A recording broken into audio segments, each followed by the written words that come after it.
The Benjamin Dixon Show is only possible with listener support. Go to www.thebenjamindixonshow.com to register for our blog and join the Progressive Army. And now, ladies and gentlemen, You're now about to witness the truth. It's the Benjamin Dixon Show. Welcome, ladies and gentlemen, to the Benjamin Dixon Show. I am, of course, your host, Benjamin Dixon. It is Tuesday, July 17, 2016. Thank you so much for joining us. You can join the conversation live, as always, at about 9:30, 857-600-0518. I honestly don't know where to begin. I've got so much on my plate. You know what? I probably should start with international news because it always gets away from me because of how insane our domestic politics are, how insane things are right now. But before I do that, I want to thank everyone who is a supporter of the show. We absolutely cannot do it without you. All of the patrons, all of the people who just are behind the scenes. Thank you so much. If you want to support the show, of course, go to www.patreon.com/the BPD show. You know what I need? I do need patrons. So if you were just getting ready to click and go to Patreon, keep going, right? But for everyone else that maybe you're not ready to become a patron, go to iTunes and give me a what's it called? A review. Give me a review.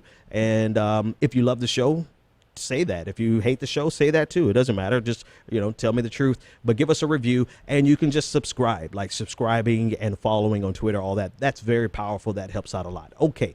With that being said, let's talk about Iran nuclear possibilities. Iran is actually in the news again, and to the implications, we'll discuss the implications and whether or not this is actually something that we should, it's clearly something that we should keep our eye on. Let's start there. So according to the Associated Press, Iran will be able to expand their uranium enrichment as of January 2027. That marks 11 years after the implementation earlier this year of the deal, the Iran nuclear deal. The deal that was reached in last July, just over a year ago, between Tehran and the world powers, Iran will start replacing its mainstay centrifuges with thousands of advanced machines, allowing them to be more efficient uranium producers. So this is, a little more background before I give any commentary. So there's a non-public addendum to last year's nuclear deal. The legitimacy of the document has not been confirmed by any other country involved in the deal. It is unclear what kind of uranium these advanced centrifuges would be able to produce. Would it be weapons grade uranium? Would it be something that they can use to create a nuclear bomb? We don't know at this point, but Iran is allowed to have some nuclear capabilities as it is, but it is currently so limited that it would take longer than a year for them to have breakout, also known as acquire enough uranium to create weapons. So the expectation is that where the deal leaves us, there is enough time in between the end of the deal and their ability to obtain a weapon such that we would be able to address it at that point. But according to what's being released today and according to the Associated Press, as early as 2027, they will be able to replace their current centrifuges with a more advanced version, the question is, to what extent will these advanced centrifuges give them the ability to acquire nuclear weapons grade uranium? That's the big question. So we don't know. I'm quite sure this is going to be great political fodder for people who were skeptical of the deal in the first place. We will have to wait and see as the nations of the world who were aware of this addendum that was public, that was non-public, we have to see what kind of confirmation actually comes from this. So nothing yet from the world powers that were involved in this deal, but we will keep our eye on it, as I'm sure everyone else will, to see if the centrifuges that they will be able to get as early as 2027 would be able to produce weapons grade uranium. All right. In other news, we do move at a very fast news cycle, because we're really at the point we're not even talking about the shooting in Baton Rouge anymore. And, that's really tragic. It's really a shame that we move that quickly, but that's the pace of our world. All eyes right now are in Cleveland. All eyes right now are in Cleveland on what's happening at the Republican National Convention, which is, man, if anybody watched any portion of the show, the circus last night, it was a scary thing. What's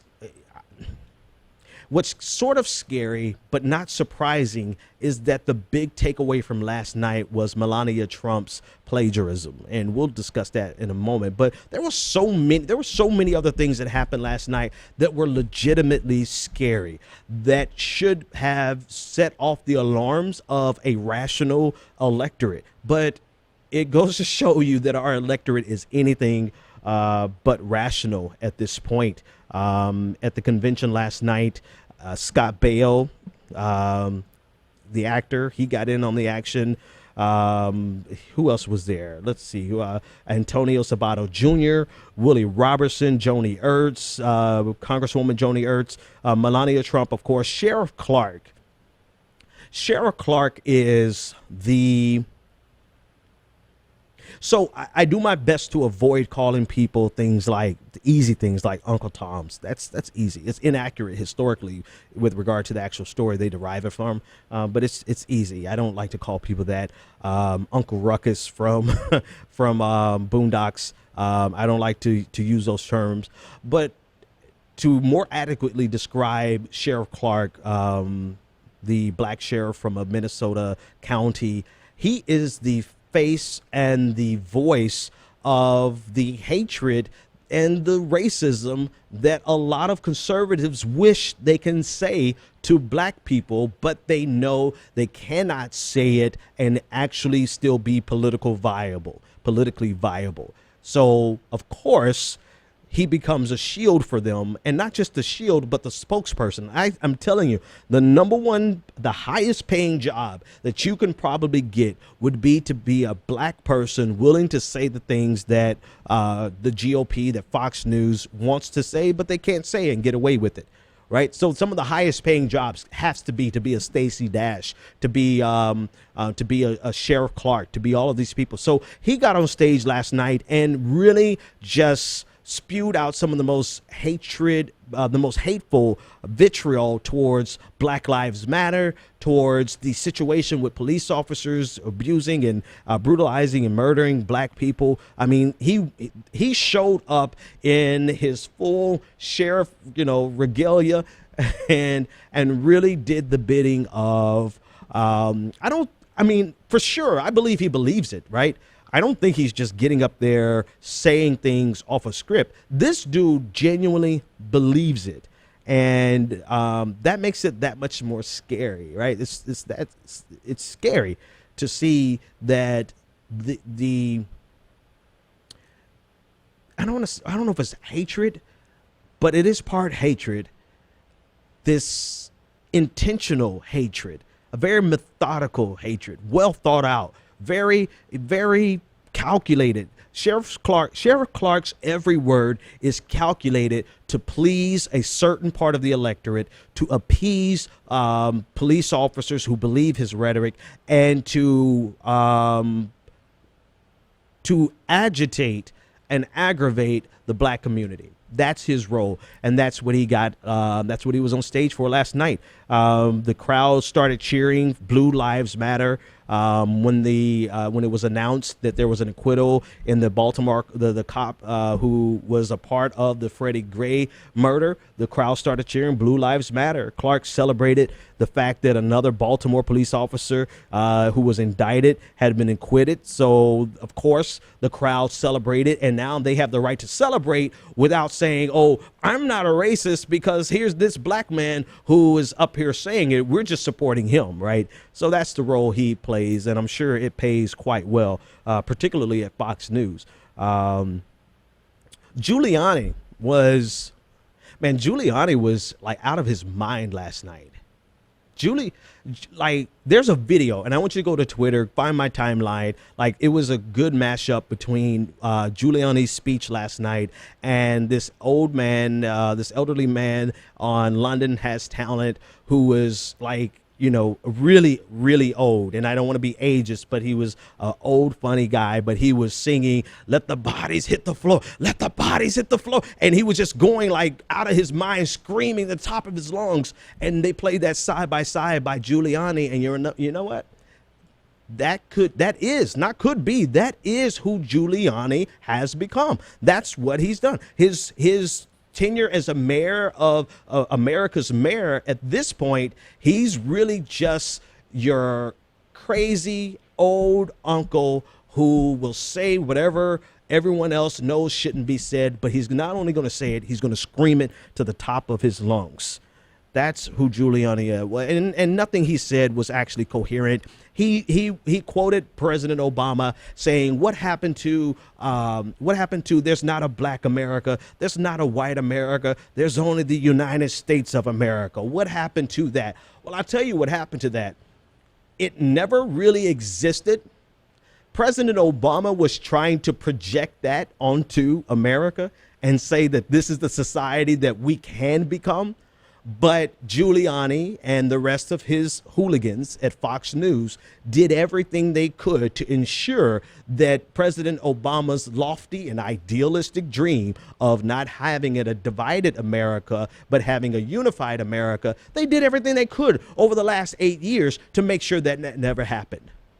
It's just like, I'm trying to think of an example. It's just like somebody wrecking your car, taking your car on a joyride, wrecking it, bringing it back to you and say, what the hell happened to your brand new car? That's exactly what Giuliani did last night with his 15 minutes of fame. I think the craziest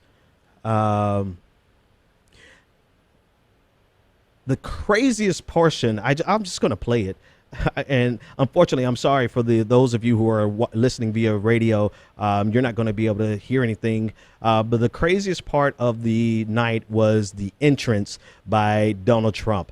And you can see him on the screen now, coming out in full WWE fashion. The silhouette on the background of a highly lit screen, coming out to "We Are the Champions" by Queen, which Freddie Mercury is probably like legitimately cussing him out. Oh crap! Yeah, hush. What I want you to stop and let me get back to what I was describing. Thank you. Okay, that's what happens when you have automatic triggers. Anyway, Freddie Mercury.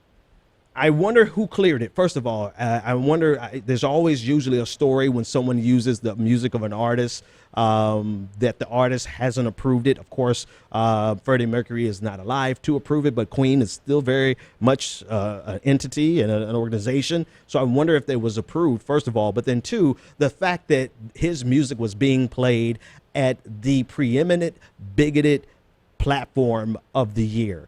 Right, particularly bigoted towards LGBTQ rights. I think it's just fascinating that he would come out on a song like that. But as you could see on the video when he came out, he was just, Mary, what you said, he was in character. He's in character. This is a big show for Donald Trump. This is a big presentation. I don't think that he thought he could win. Number one, I don't think he thought he would get this far. Number two, but I think he's going to seize every moment possible to extend his brand.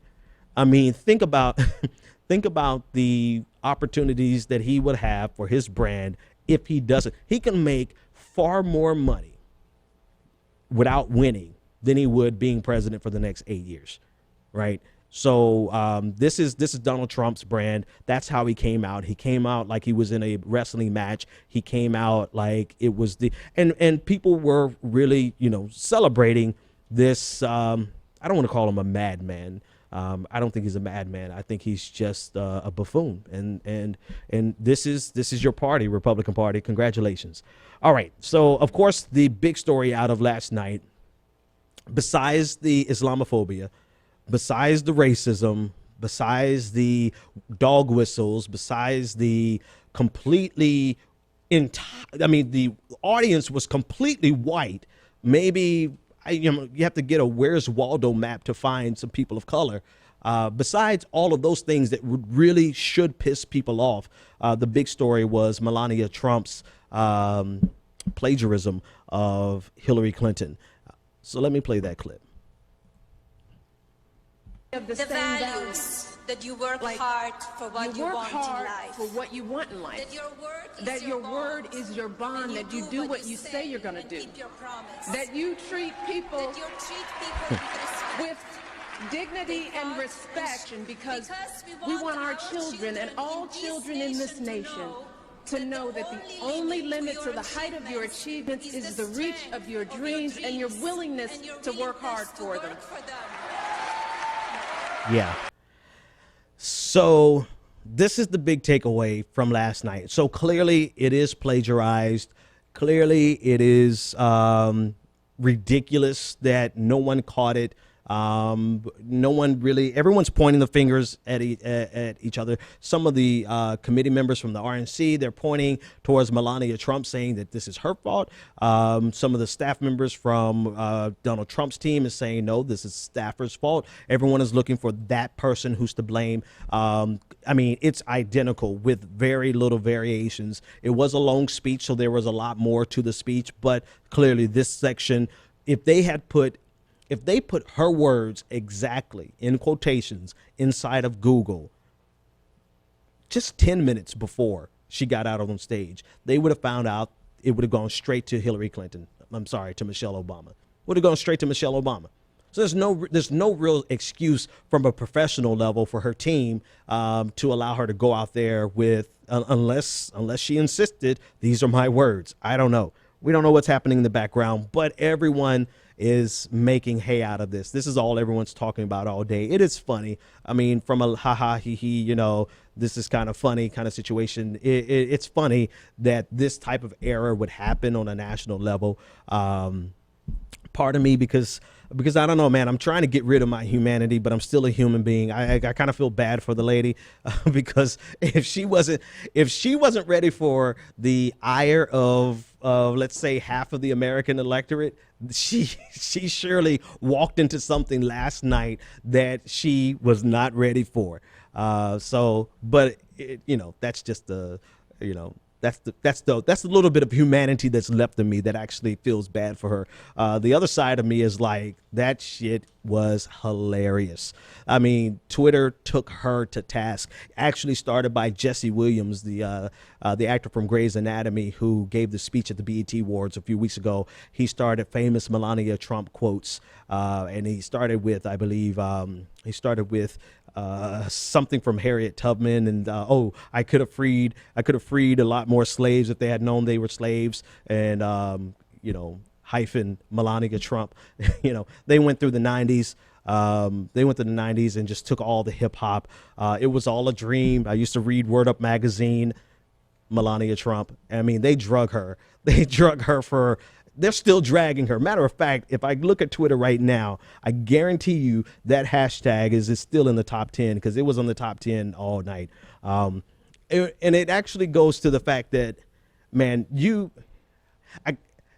have to be a little bit dead on the inside to do something in public life. Because if you ever mess up in public life, people are going to rip you to shreds. And to be sure, I don't feel bad for her, mainly because had this been Michelle Obama, hell, Michelle Obama always consistently makes amazing speeches, and she cannot say anything without the entire half of the electorate just saying that she's some type of, angry black woman, or that she's a disgrace, or that she's a shame. It's a shame, right? People attacking her looks, attacking her, so in that regard, it's like, once you enter into this political blood sport, it's all, it's all fair. It's all fair and love and war and hatred and blood, because that's what we do. We rip people to shreds. So, I don't feel too bad, because it would have been worse for Michelle Obama. Like, they would legitimately call for Barack Obama, Senator Obama at the time, to step down and no longer run because his wife plagiarized something. This is how ridiculous. I mean, well, I'll leave that one alone. I was going to say something else. I'll keep that one to myself. But this is how ridiculous we are in the political world. And it reminds me of something that I wrote up on last night when I got home. Leslie Jones on Twitter. She's the actress in the black actress that's a part of the new Ghostbusters movie. When I got home last night, Twitter was attacking Leslie Jones because of her being a black woman. They were calling her an ape, a monkey, just every terrible thing that you can imagine, because one, a lot of people didn't like that they made a new version of Ghostbusters with an all-female cast. But then two, well, here's not only a woman, but here's a black woman. And that gave them an opportunity to just, some of the stuff that was coming, the videos by Nero, the tweets that he was sending out, the harassment, it was legitimately disgusting. And so someone started a hashtag hell, I did it. I was part of it all night, and I can't remember the hashtag now. Basically to show Leslie Dog some love. Leslie Dog is her handle. But I only mention that in this context because it's like, as soon as you take the stage in the public light, you have to, and it's unfortunate, right? I legit feel bad for Leslie, because she's a comedian, right? She's not stepping out here for political fodder, right? She's not stepping out here for commentary on the international stage and commentary on the geopolitical issues of our day. She's stepping out here to make us laugh and to bring us joy. And so she steps out there to bring us joy. And in the midst of her trying to bring us joy, the shittiest people in the world try to steal that joy from her. And then it just goes back to the conversation we were having about, as soon as you get in public life, you almost have to die a little bit on the inside so that it doesn't bother you. I was giving examples last night, and I'm going way off track, but we'll get back. I still have time. To give you guys an example, there's not a single day that goes by on either YouTube, in a private message, on Facebook or Twitter, very rarely on Twitter because they know I can put them on blast, but mainly YouTube, Facebook, and emails, where I don't get called a nigger, like straight up, and just every variation thereof, gorilla, monkey, ape, all these types of things. And for me, I never talk about it, right? I don't, because like I said, I'm completely immune to those things because I intentionally desensitize myself to it, because I know how we treat people when we get in the public square. I know how we do it, but some people have to fight it off even more. You have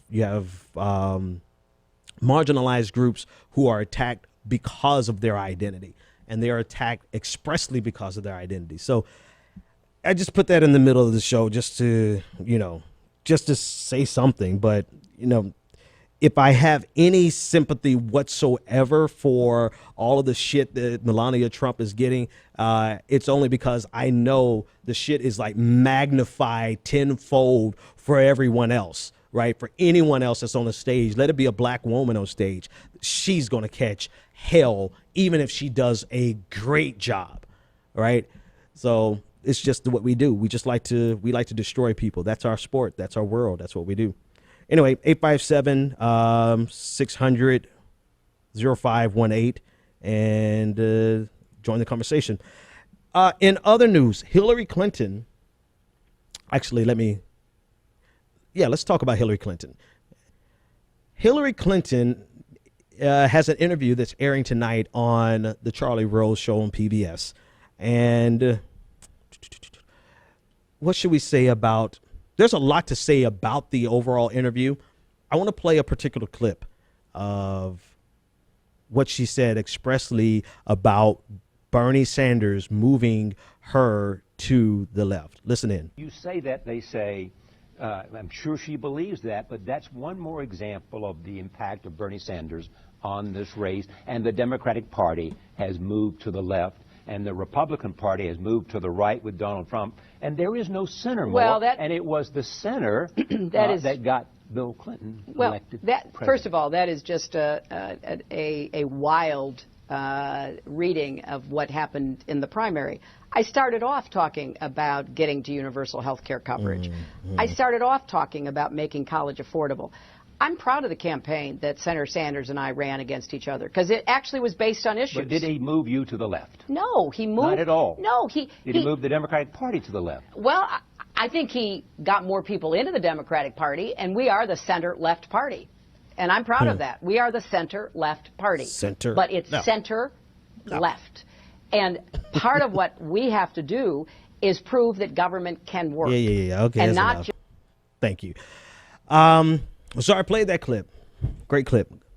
Thank you for the clip. Hillary Clinton, when she gets in office, she's going to do whatever the hell she wants to do. There's, let me preface it by saying this. Me calling out Donald Trump does not mean I support Hillary Clinton. Me calling out Hillary Clinton does not mean I support Donald Trump. It just means when I see bullshit, I've got to call out the bullshit. All right. With that being said, Hillary Clinton is going to do exactly what she wants to do. Now, I'm going to tell you, I appreciate this clip. And let me tell you why. She is expressly telling us right here, right now, not that we needed her to explain it any further, because I believed all along that she is going to go from a centrist position on almost every economic policy. That's what she's telling us.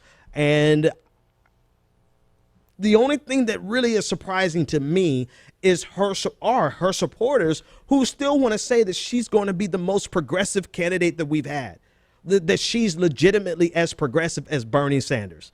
I mean, you have articles being written on the validity of her progressivism compared to Bernie Sanders' progressivism. And here she is being expressly clear with us that she is leading a center-left party. I would argue just center-right, particularly on some key economic issues, right?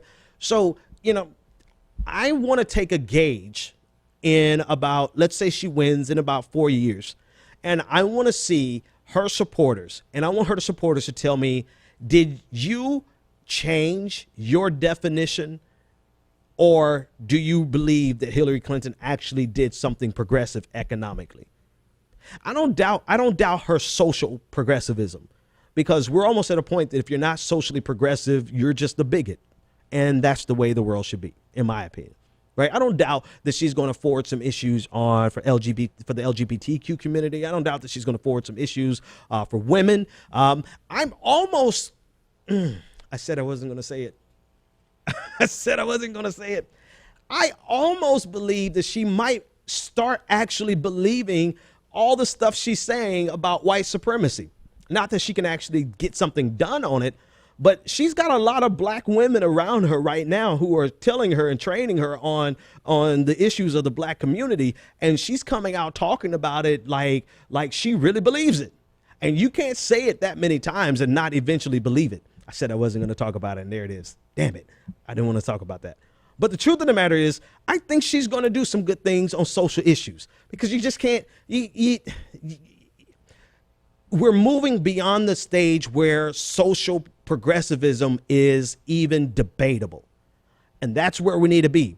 But on economic issues, she's making it clear right here for all of her supporters that she is going to be center left. And I put those in quotations because in reality, that means if she's starting from a center left position, negotiating with people who are on the extreme right, the compromise is going to be on the right.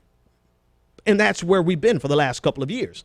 So I want to, in 4 years, she wins. Let's see, in 4 years, Are they going to actually say that Hillary Clinton was a economic progressive, or will her supporters slowly but surely change what they believe economic progressivism means so that they can justify their continued support of Hillary Clinton's economic policies?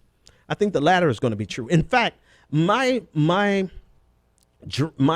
fantasy is seeing this version of conservatism of the Republican Party. My running, reoccurring dream is to see this version of the Republican Party fall off the face of the earth. Like to just be such an anathema to public life that they cannot get political office, and then allow Hillary Clinton to be what she's always wanted to be, which is this center right leaning moderate, quote unquote moderate, who is fiscally conservative, socially progressive.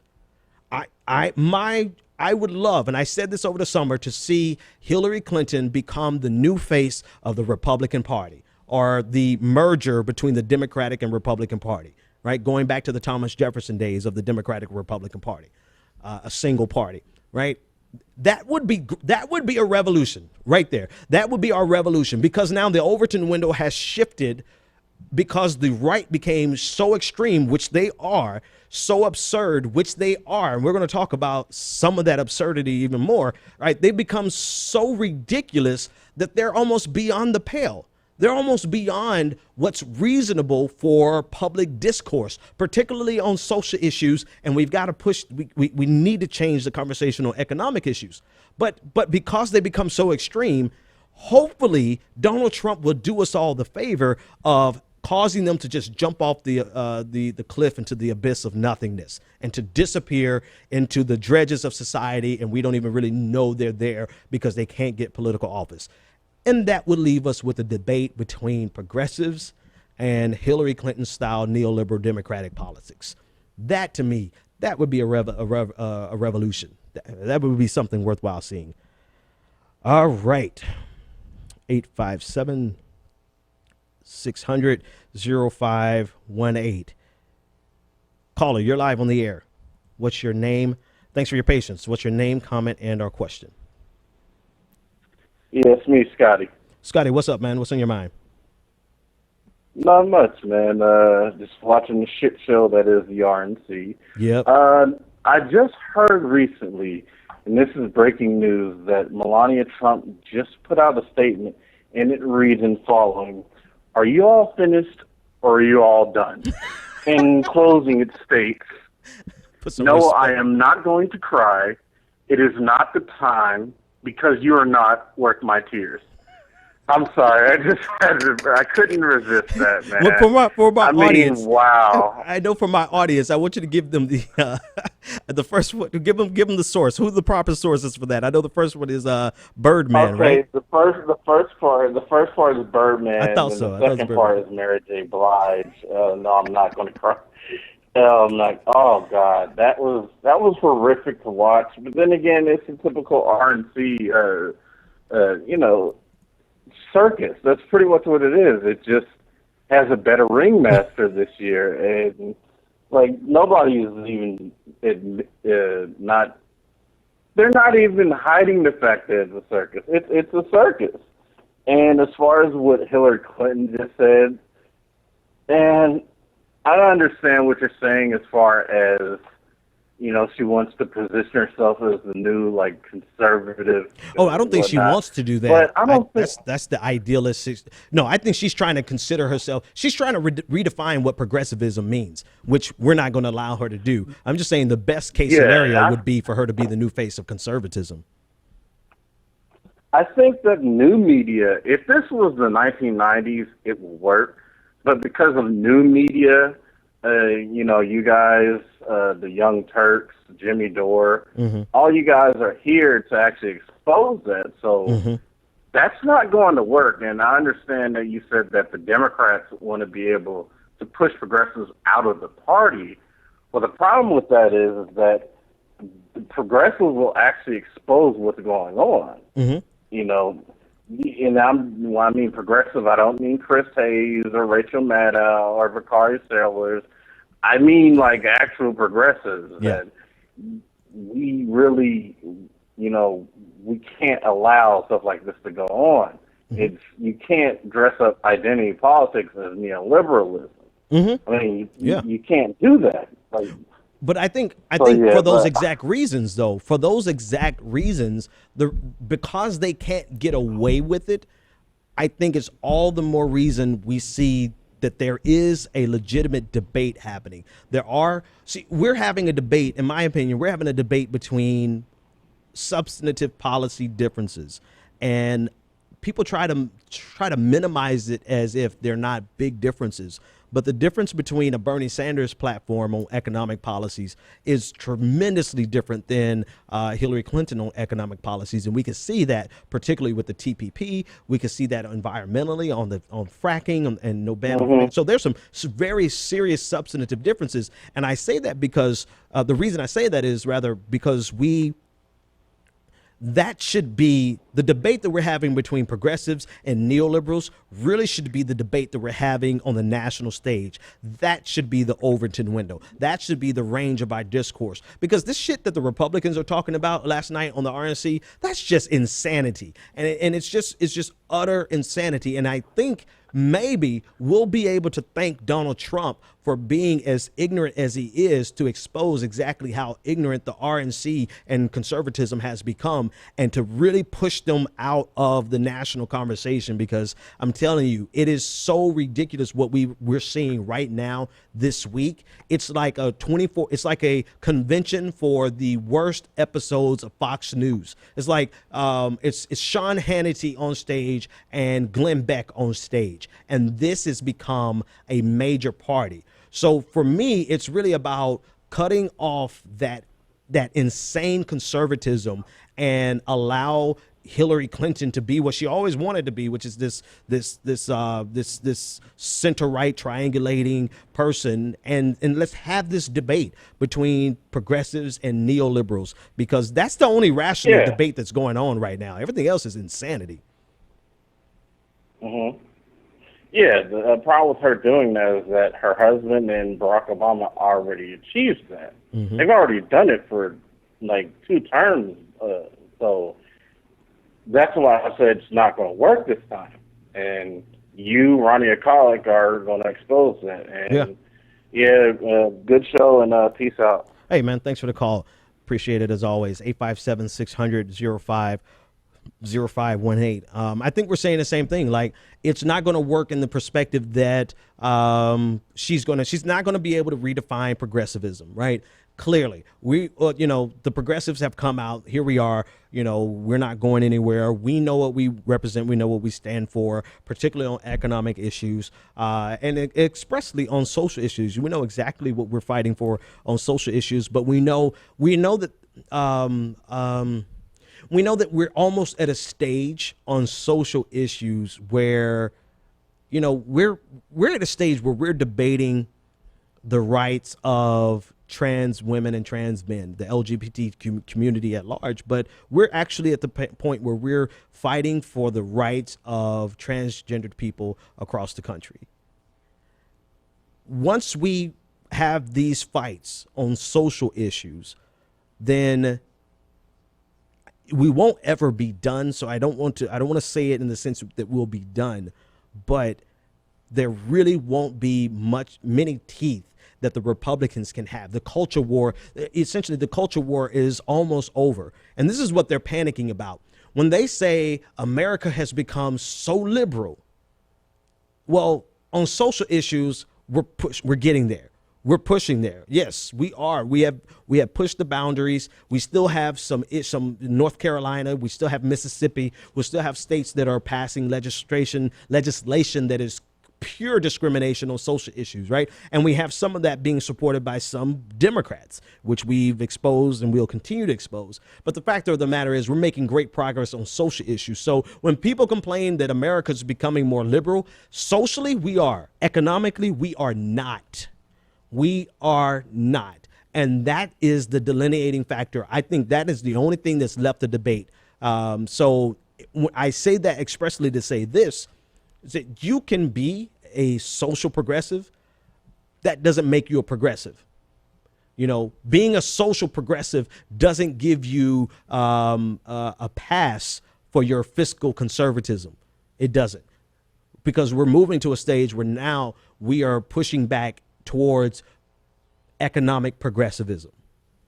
857-600-0518. Caller, you're live on the air. What's your name, comment, and or question? Hey, this is Bryce. What's going on? How's it going, Bryce? What's on your mind? Well, I'm watching the train wreck also, but watching it through all the progressive media and watching them just destroy it. It's just hilarious. It's beautiful to watch. But basically, my main point tonight is that we got here today because of partly, obviously, our first black president, and more about his race, not his politics. And this party wants to take us back to pre-1964, and that's really what they want. Yeah, they can't take it anymore. And I actually was watching Hot 97, and they were talking about what's going on, and like that Obama's election, you know, not about politics, about the color of your skin. Mm-hmm. It came back. Hard to say to hunt us, but it's going to come back to bite us in the sense of that maybe America wasn't as ready, or maybe at that time, like it felt like we were ready, especially with this happiness and joy and everything. Mm-hmm. But the dark side of our country, the racist side of our country, the dark side of our country can't take it. They just couldn't believe it, and now they got Trump, they got a platform, mm-hmm. and they can come out against not only black people, Islam, Muslims, transgender, gay, but white people like Bernie Sanders and others that, you know, are but are not racist. Mm-hmm. You know, that basically like, you know, what they would call nigger lovers, basically. You know, you like the blacks and you like all these other races. You're supposed to be with us. And they're pissed, and they've come out, and obviously the establishment situation doesn't help in a lot of factors, but this is what you're seeing. Of course, the justice system, people getting off, and this is the big backlash. Yeah. And this is going to sadly, this is probably going to end up happening. I have to agree with with a lot of what you said. There is an immediate backlash that has happened as a result of the election of President Obama. Because there's this. Damn, I'm sorry. You guys have to forgive me. I'm an empathetic person. I try to place myself. I don't even try. It just happens. I automatically place myself in the shoes of somebody else. It's just a bad habit I picked up from religion. I'm sorry. It's just there. I can't help but do it. But I can understand why some of these crazy white Republican conservatives and white men feel as though they are being ostracized. And that's probably the craziest thing you're going to ever hear me say on my show. But let me explain. I can understand it from the perspective of having to evolve on LGBTQ rights and having to evolve on not women's rights, but understanding the implications of catcalling and the harassment and things that women deal with on a regular basis. Because I didn't understand it, or because I wasn't necessarily on board with it at an earlier stage, as you see people's rights being expanded and you disagree with it, you really take that personally, like it's an attack on you, right? I'm not saying it's logical or right. I'm just saying that happens. And I think it's a part of the human condition. And I think that on the progressive side of the conversation, if we ever found something that stepped on our toes, then it would be, we likewise would find that we will feel that same feeling that someone is gaining rights at the expense of our rights. It's not logical. It's not factual. It's not a justification for how ignorant people are acting. I'm just saying I've felt that feeling myself. And because I am the sicko that I am, and I actually place myself in the shoes of other people just by default, I get it. I get how these white people at the RNC this week are championing this crazy white nationalist because they genuinely feel that all of the expansion of rights for the LGBTQ community, the election of a black president, they even they're talking about affirmative action still. They feel like all of these things are an affront to their rights. It's not accurate. It's not logical. It's not a justification. I'm just telling you, this is what they genuinely feel. They are sincere in their bigotry and in their feelings, right? Let me stop being a dick about it. They're sincere in their feelings. And so the backlash that we got was a backlash because they felt, oh my God, my world is coming to an end. And they feel like, oh, all of my freedoms are going to be infringed upon so that we can accommodate all these people. And so they honestly feel like we have to take America back to a time when it was more comfortable for them because they had access to all of the freedoms and liberties without any regard to the freedom and liberties of anyone else. Right. That's the huge caveat. Right. They were so free that they'd never had to be concerned with the freedoms of someone else. So when they say, let's take America back, let's make America great again, they're expressly saying, let's go back to the time when we never had to be concerned with the rights, liberties, and freedoms of any other group except ourselves. Again, I get it. I don't agree with it, because I think that's a very childlike position to be in. That's a very narcissistic and a selfish position to be in. That's a very narrow-minded position to be in because you've never allowed yourself to be challenged. You never allowed yourself to consider that maybe I am the bigot on a particular issue. Maybe I am a bigot about my LGBTQ rights position. Maybe I am the bigot in regards to women. And if you never do that, then you're not really useful for a human society. I'm sorry. That's where my empathy ends. It's because I can understand why you feel that way, but I also understand that's how a child acts. That's how children act. They cannot understand why sharing a space is not detrimental to them, but it is about creating a space that everyone can share, right? That's a child. And we're dealing with very sophisticated political children. People who are very sophisticated in their political propaganda and their ability to get electoral wins, but emotionally, intellectually, spiritually, right? I'll say that from a religious perspective, they're children. And you can either have patience with children or not. It depends on what night you get me, whether or not I have patience. I don't think I do tonight. Caller, you are live. Last caller of the night. What's your name, comment, and or question? Hey there, Ben. This is Nick from Oregon. Nick, how's it going, man? Hey, it's going all right. So I'm glad I caught you when you're talking about kind of bigotry Republicans and so on, because I was going to ask you, I've been asking in the chat, which I don't blame you for not looking at right now, but I was wondering if you might touch a little bit on Milo, I don't know how to pronounce his name, Yiannopoulos or whatever, that started the whole Leslie Jones kind of flame war thing. That's one part. And then the other part is just a really quick thing. I don't know if you ever heard about r/political revolution. It's a subreddit. I was just wanting to know, they start a topic for next video or something. What do you think is the next, I guess, step? Is it starting a new party? Is it really trying to flush out the Green Party and stuff? What do we do now, now that we're at the step? Yeah, great questions, man. Thanks for the question. I will unpack them. So Milo, Nero on Twitter, his handle is @Nero.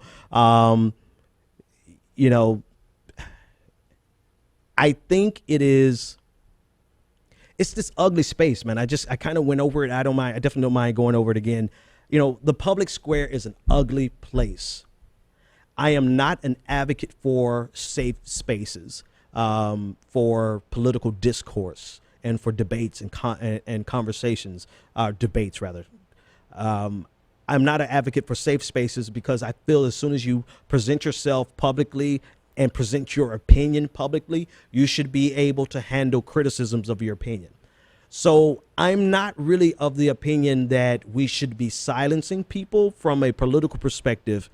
But, Leslie Jones was acted in a movie.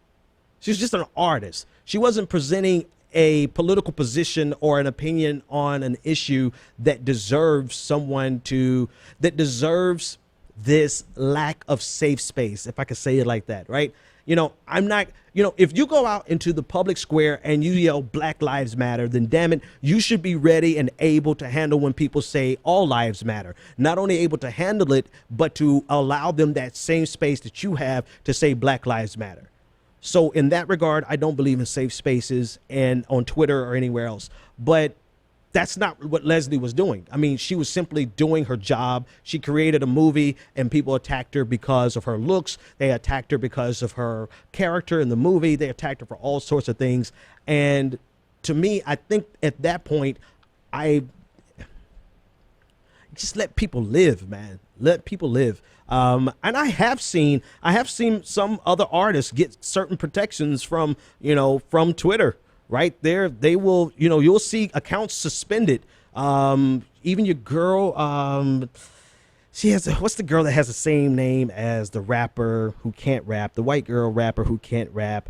Iggy Azalea is the rapper, Azalea Banks. There we go. So Azalea Banks, she says something offensive to the LGBTQ community, and she had her entire account suspended, right? So there is censorship that happens on Twitter. It just seems to never happen when we get called the N-word or when we get called apes and monkeys and all these types of things. So from that regards, I'm stuck between a rock and a hard place because I don't believe in safe spaces for political conversation and debates, but I do believe that a person should be able to just fucking live and do their art form without people coming after them and harassing them. But it's a byproduct of this public space.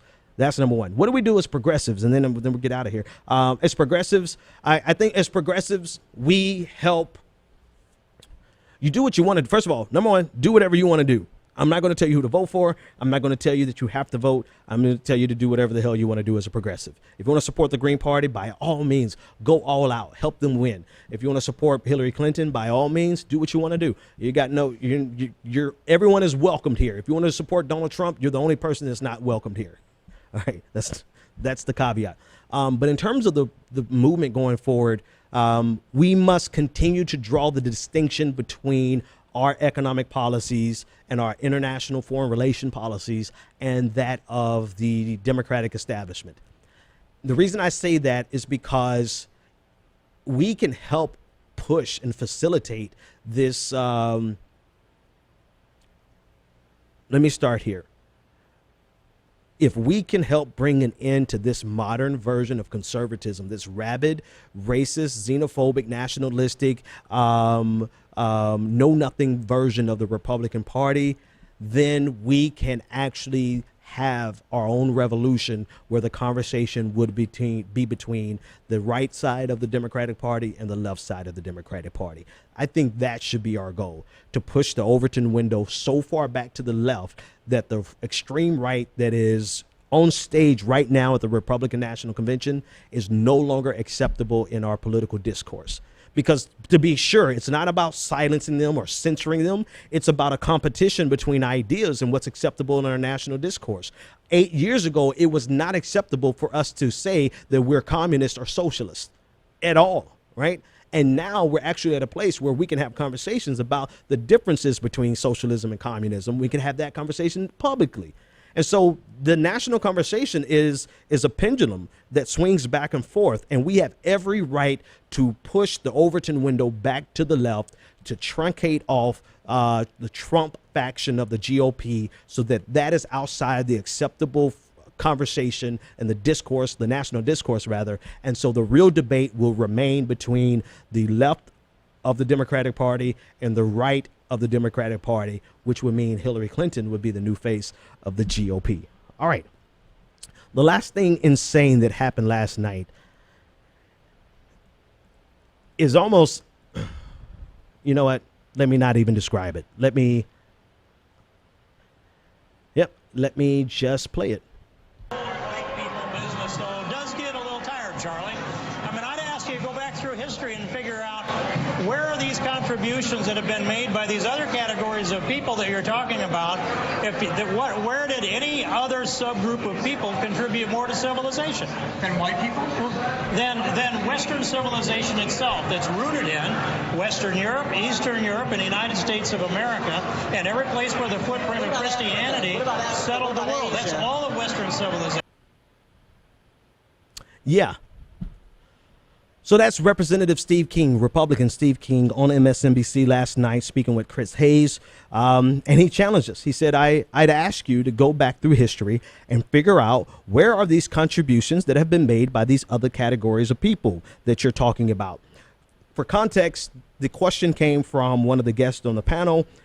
He said, how do you feel about the GOP, the audience being overwhelmingly white and not having any diversity?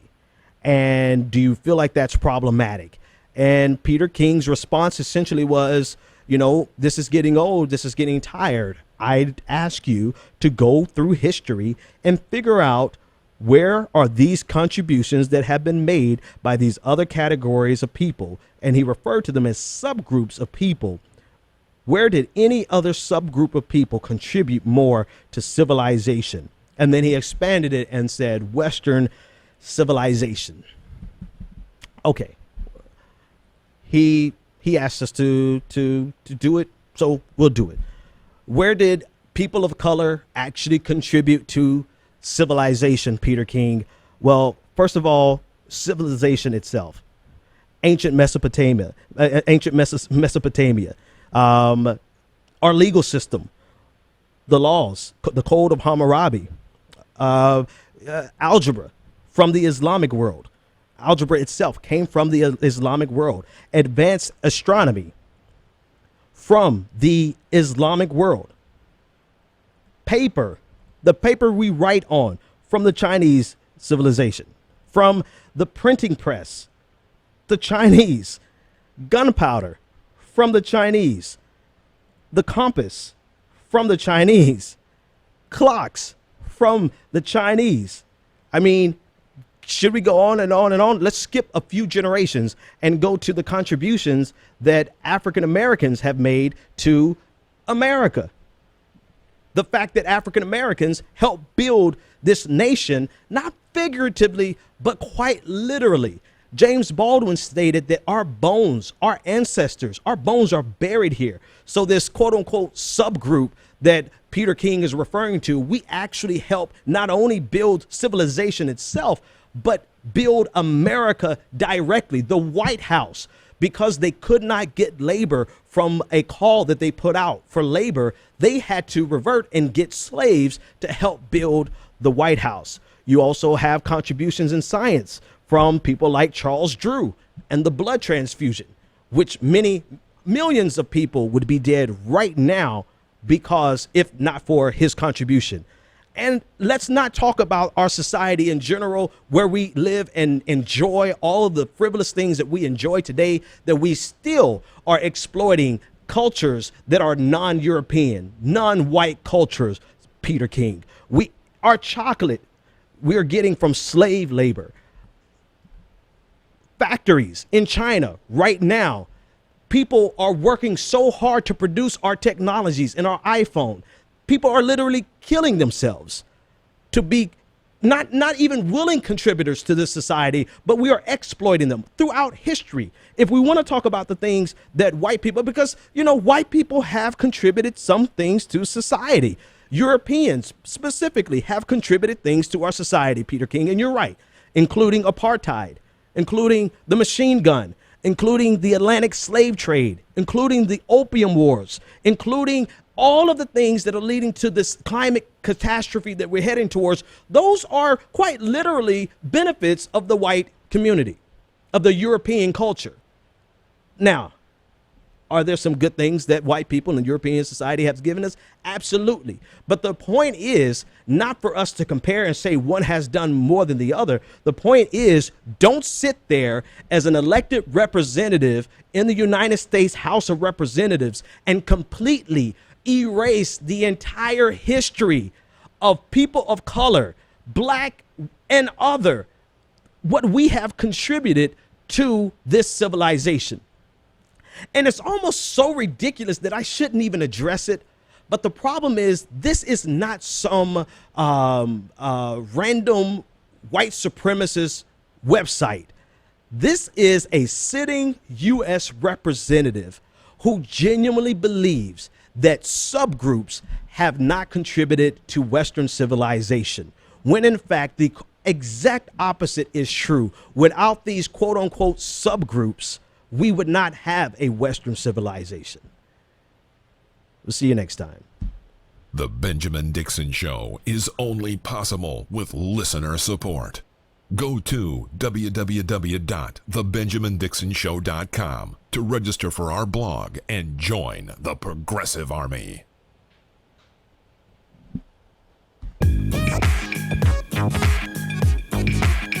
The Benjamin Dixon Show is only possible with listener support.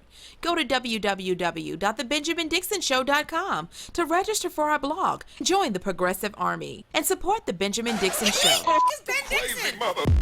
If you like this episode, be sure to share, like, and subscribe.